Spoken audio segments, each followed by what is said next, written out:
है ना, एक ये है और एक ये है। डिफरेंस वही है जो कॉन्फिडेंट, कॉन्फिडेंट एडजेक्टिव है, ये नाउन है।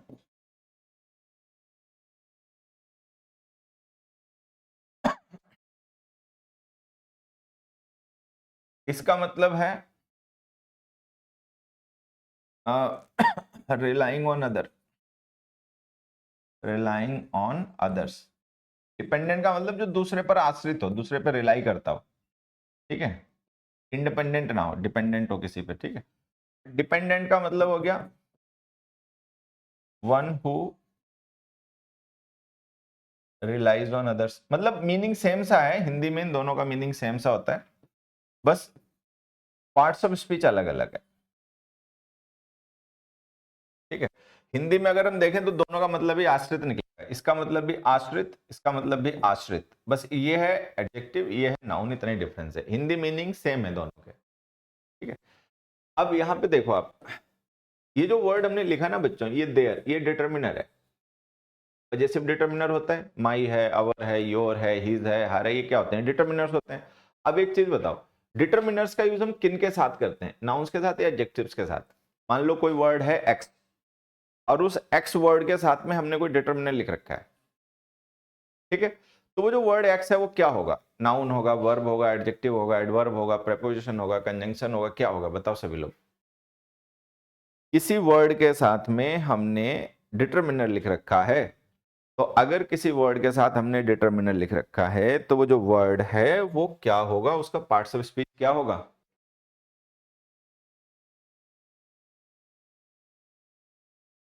नाउन ही हो सकता है, डिटर्मिनर तो नाउन के साथ ही लिखे जाते हैं, तो नाउन होगा एक चीज। दूसरा, ध्यान से देखो, हमने इसको फॉर्म में लिख रखा है, ऐसा ऐड कर रखा है ना, तो एस जो होता है ये किसका सफिक्स होता है? नाउन्स का सफिक्स होता है ना। तो अगर हमने इसमें एस लिख रखा है तो वर्ड नाउन होना चाहिए, एडजेक्टिव तो नहीं होना चाहिए। लेकिन ध्यान से देखो, ये जो स्पेलिंग है तो एडजेक्टिव वाली है, क्योंकि नाउन वाली स्पेलिंग तो DANT होती है, तो ये इसमें मिस्टेक है, इसको सही कर लीजिए, तो सही कर लीजिए, DEPENDANTS, डिपेंडेंट्स, ये आंसर। अगला देखिए। अच्छा, एक क्वेश्चन पूछना चाहता था मैं तुम लोगों से, देखो एक क्वेश्चन पूछ रहा हूँ, सभी लोग आंसर बताना। क्वेश्चन है, he is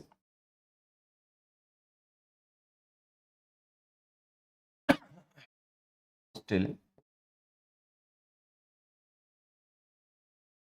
dependent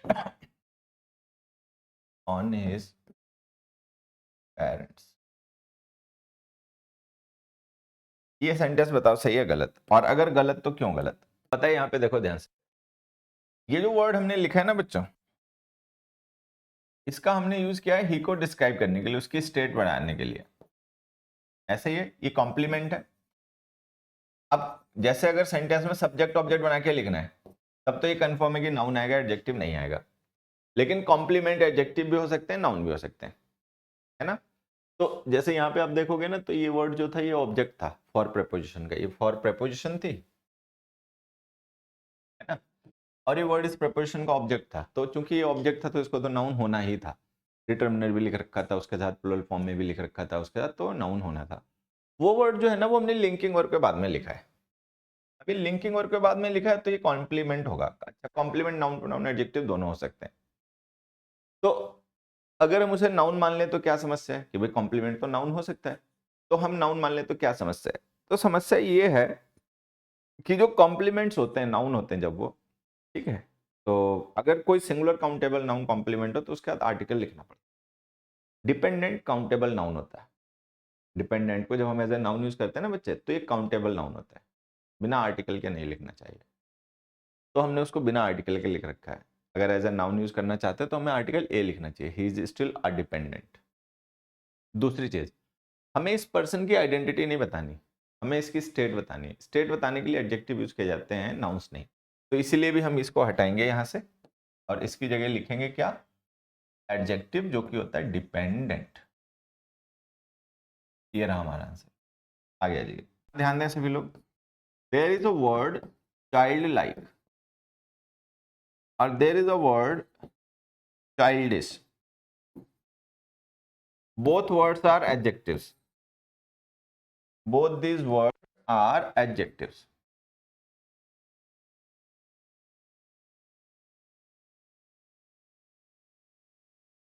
And both these words have almost same literal meaning, like children, बच्चों के जैसा, like children, बच्चों के जैसा. Then where is the difference? अब हम सोचेंगे भाई फिर डिफरेंस कहाँ है, ये तो सेम हो गया सब कुछ.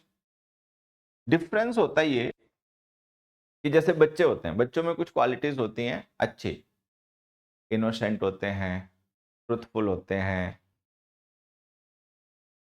बातें बड़ी प्यारी होती हैं, लवली होते हैं. तो इस तरीके की चीजें अगर हमें कहनी है तो हम चाइल्ड लाइक वर्ड यूज करेंगे. तो चाइल्ड लाइक एक तरीके से अप्रूवल शो करता है. चाइल्डिश बच्चों में कुछ बुराइयां भी होती हैं, मतलब बुराइयां नहीं होती हैं लेकिन बच्चे नासमझ होते हैं, कई बार हठी होते हैं. ठीक, तो उस तरीके की चीज अगर हमें कहनी तो कहेंगे चाइल्डिश, डिसअप्रूवल. अब कोई पर्सन है, वो इमेच्योर बातें करे बच्चों के जैसी, बचकानी बातें नहीं कहते जैसे, तो हम उसको क्या कहें, चाइल्डिश टॉक या चाइल्ड लाइक टॉक. एक तो होते हैं बच्चे बहुत प्यारी प्यारी बातें करते हैं, ठीक है, तो सुन के अच्छा लगता है, अच्छी अच्छी बातें करते हैं ना, तो बच्चों के मुंह से सुन के बड़ी अच्छी लगती है, तो उसको कहें चाइल्ड लाइक. लेकिन कोई बच्चे बड़ी बचकानी बातें कर देते हैं, कोई बड़ा पर्सन है मान लो बच्चों के जैसे बचकानी बातें करे और हम उसको डिसअप्रूव करना चाहें, ठीक है, तो हम उसको क्या कहेंगे, ठीक है, तो हम क्या कहेंगे उसे, क्या कहेंगे उसको, चाइल्डिश. तो अब वहां देखो, I would like you to explain your nefarious and childlike behaviour. अब कोई पर्सन है, उससे सफाई मांगी जा रही है कि भाई ये जो तुमने, निफेरियस का मतलब बैड, ठीक है, ये जो तुमने खराब और बचकाना बिहेवियर किया है इसकी सफाई दो.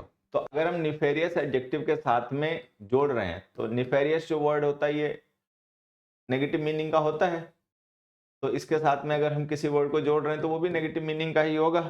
तो नेगेटिव मीनिंग का होगा तो चाइल्ड लाइक हटाइए, चाइल्डिश लिख दीजिए.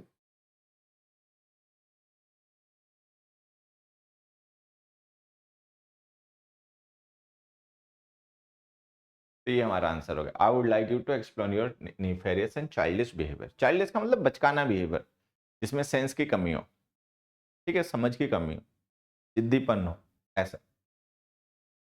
अगला देखो, एक्सेप्शनेबल. एक्सेप्शनेबल, ठीक है, इन दोनों वर्ड्स में डिफरेंस बताइए, कौन बताएगा. दोनों ही वर्ड्स एडजेक्टिव है, ये भी एडजेक्टिव है और ये एडजेक्टिव है. डिफरेंस बताइए दोनों में.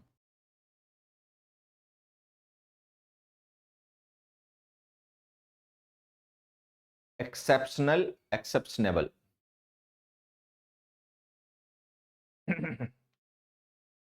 देखो, एक्सेप्शनल जो वर्ड है ना बच्चे, इसका मतलब है रेयर,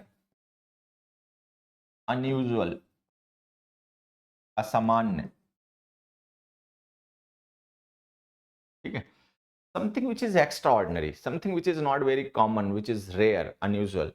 एक्सेप्शनेबल का मतलब होता है ऑब्जेक्शनेबल, आपत्तिजनक, ठीक है, ये हो गया.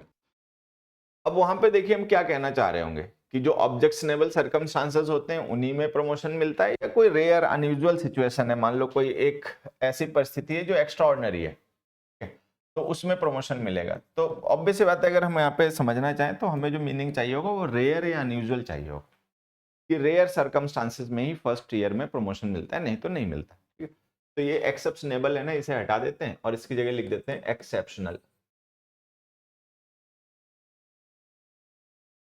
एक्सेप्शनल का मतलब लाइक एक्सेप्शन, कुछ ऐसा जो एक्सेप्शन है, अपवाद स्वरूप है, सामान्य नहीं है, वो अपवाद स्वरूप है, तो वैसी परिस्थिति में मिलता है. अच्छा, अब फिर ये जो एक्सेप्शनेबल है इसका यूज हम कब कैसे करते हैं, देखो, his friends objected to his exceptional language. His friends objected to his exceptional language. उसकी जो मतलब आपत्तिजनक भाषा थी उसको लेकर उसके दोस्तों ने मतलब ऑब्जेक्शन किया। ये हो गया एक्सेप्शनेबल। अगला देखो, the government censored all letters and telegrams going abroad during the war. CNSURE censor, एक हो गई CNSOR सेंसर, एक हो गए SANSOR सेंसर। तीन वर्ड हो गए, A, B और C।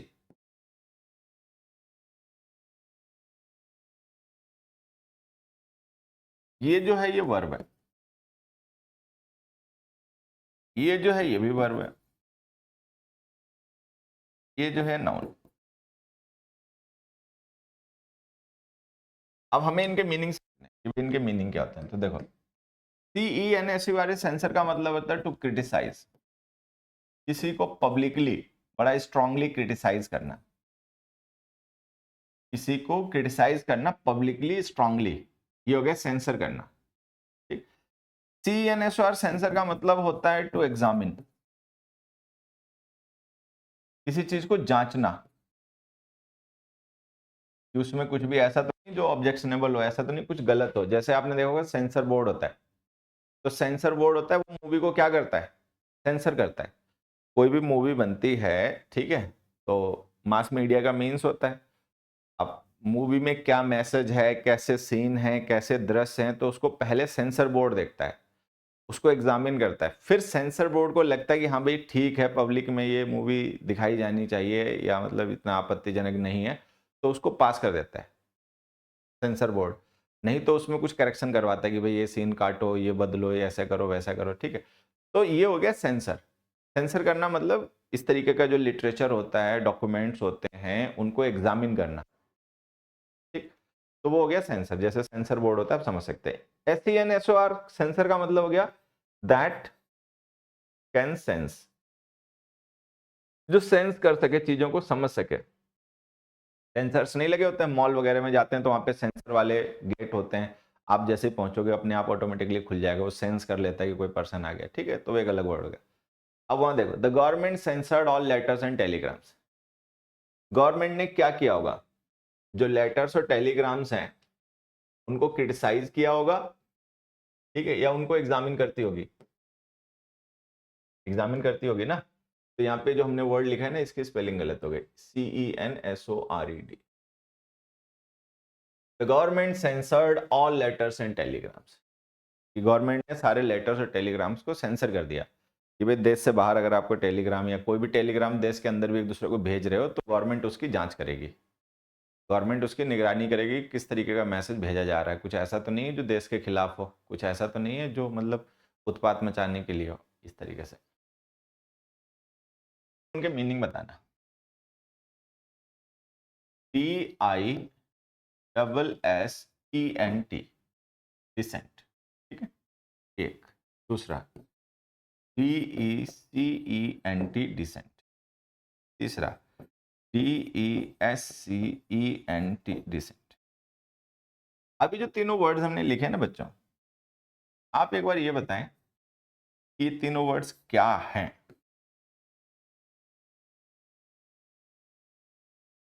चलो मैं थोड़ी सी मदद मैं और कर देता हूँ।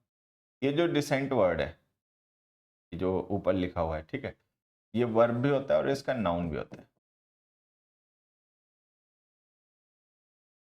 ये जो डिसेंट वर्ड है ये एडजेक्टिव होता है, और ये जो डिसेंट वर्ड है नाउन है। अब अगर कुछ समझ में आए तो एक बार इन तीनों वर्ड्स को दिमाग पे जोर डालने की कोशिश करो।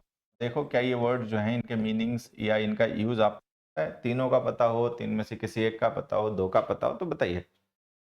ये जो डिसेंट वर्ड है बड़ी कॉमन वर्ड है, इसका मतलब है acceptable, honest, good, a decent person, भला व्यक्ति। नोबल, ठीक है, ये हो गया।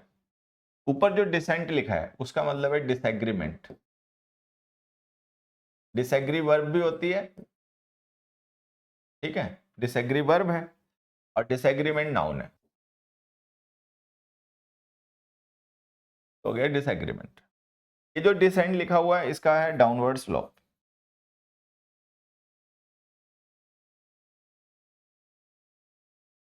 ठीक है, ढलान, इसको हिंदी में कहते हैं ढलान। इसका एंटोनिम जो वर्ड होता है ना बच्चे, इसका एंटोनिम वर्ड होता है असेंट। असेंट का मतलब चढ़ाई, ऊपर की तरफ। इसका एंटोनिम वर्ड जो होता है वो होता है असेंट, ASSENT, असेंट। असेंट का मतलब रजामंदी, एग्रीमेंट। तो जैसे कोई हिल है, तो अगर हम ऊपर की तरफ जा रहे हैं, ठीक है, तो इसमें अगर हम ऊपर की ओर जा रहे हैं तो यह है असेंट, ASECENT। जैसे होता है ना असेंडिंग ऑर्डर, नीचे की तरफ जा रहे हैं तो यह है डिसेंट। डिसेंट का मतलब होता है ढलान, डिसेंडिंग ऑर्डर, ये हो गया। अब वो देखो, ड्यूरिंग इज स्पीच, कि उसकी स्पीच के दौरान, मान लो कोई पर्सन है वो स्पीच दे रहा है, ठीक, तो कोई पर्सन है वो स्पीच दे रहा है, तो उसकी स्पीच के बीच में कुछ लोग जो हैं वो मतलब कुछ बातें बुदबुदा रहे हैं, उनके मुंह से कुछ आवाज आ रही है, ठीक है, क्राउड से। तो कैसी आवाज, किस चीज की आवाजें आ रही होंगी? डिसएग्रीमेंट की आ रही होंगी, एक्सेप्टेबल या ऑन। अब देखो यहाँ पे नाउन चाहिए तो ये डिसेंट तो आएगा नहीं, या तो ये डिसेंट आएगा। अब इस डिसेंट का मतलब है ढलान। तो कोई पर्सन है स्पीच दे रहा है और उसके सामने जो बैठे हुए लोग हैं, भीड़ है, उनमें से कुछ आवाजें आ रही हैं, तो वो आवाजें किस चीज की होंगी? ढलान की आवाजें होंगी या डिसएग्रीमेंट की आवाजें होंगी? डिसएग्रीमेंट की। मान लो कोई पर्सन है कोई बात कह रहा है, बाकी कुछ लोग बैठे हैं उसकी बातों से एग्री नहीं कर रहे हैं, तो वो आपस में अपनी बुदबुदा रहे हैं, बातें कर रहे हैं, ठीक है। तो यहाँ पे जो हमें मीनिंग चाहिए ना वो ये वाला चाहिए, DISSENT, डिसेंट। डिसेंट का मतलब डिसएग्रीमेंट, ठीक है। तो एक तो नाउन चाहिए था, नाउन चाहिए था तो ये वाला तो आ नहीं सकता, है ना, तो या तो ये आएगा ये आएगा। अब इसका मतलब होता है ढलान, ये मीनिंग वहां पे बेतुका हो जाएगा। इसका मतलब होता है डिसएग्रीमेंट, तो जो कॉन्टेक्स्ट है उसके हिसाब से डिसएग्रीमेंट आ जाएगा, तो ये हमारा आंसर हो गया, ठीक है। अगला देखो, नेक्स्ट क्वेश्चन देखें। What punishment does the law prescribe for this crime? हमने कहा भाई ये जो क्राइम है, ये जो अपराध है, कानून इसके लिए क्या सजा मतलब बताता है, क्या सजा कानून में है इसके लिए, ये बताइए। एक वर्ड है हमारे पास प्रोस्क्राइब, ठीक है, और एक वर्ड है हमारे पास प्रेस्क्राइब। कंफ्यूजिंग वर्ड्स हैं, ठीक है, तो इनका यूज हमें सीखना है। प्रोस्क्राइब और प्रेस्क्राइब दोनों ही वर्ब है, ये भी और ये भी। ये भी वर्ब है, ये भी वर्ब है। बताएं एक बार। प्रोस्क्राइब का मतलब है टू बैन, फॉरबिड, किसी चीज को बैन कर देना, फॉरबिड कर देना, ठीक है, मतलब अलाउ नहीं करना किसी को कुछ करने के लिए। और जो प्रिस्क्राइब है इसका मतलब है टू रिकमेंड,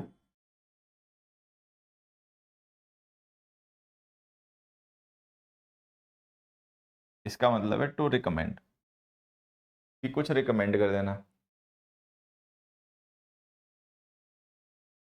ठीक।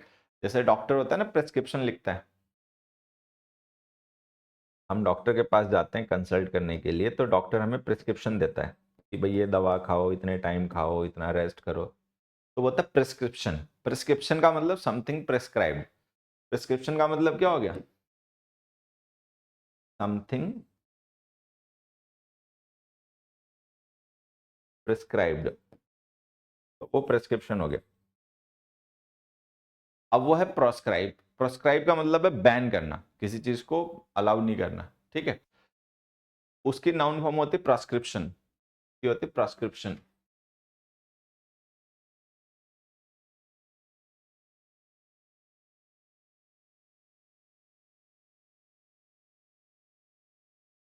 ठीक है। अब वहां देखो, वहां हम क्या पूछना चाह रहे हैं, what promise does the law ban for this crime, या what punishment does the law recommend for this crime. तो हमें जो यहाँ पे मीनिंग चाहिए वो चाहिए रिकमेंड वाला, कि इस क्राइम के लिए लॉ जो है वो क्या मतलब पनिशमेंट रिकमेंड करता है, मतलब कानून के हिसाब से क्या सजा होती है इस क्राइम, ये बताना है। तो लिखो प्रेस्क्राइब, ये करेक्शन। अगला देखिए।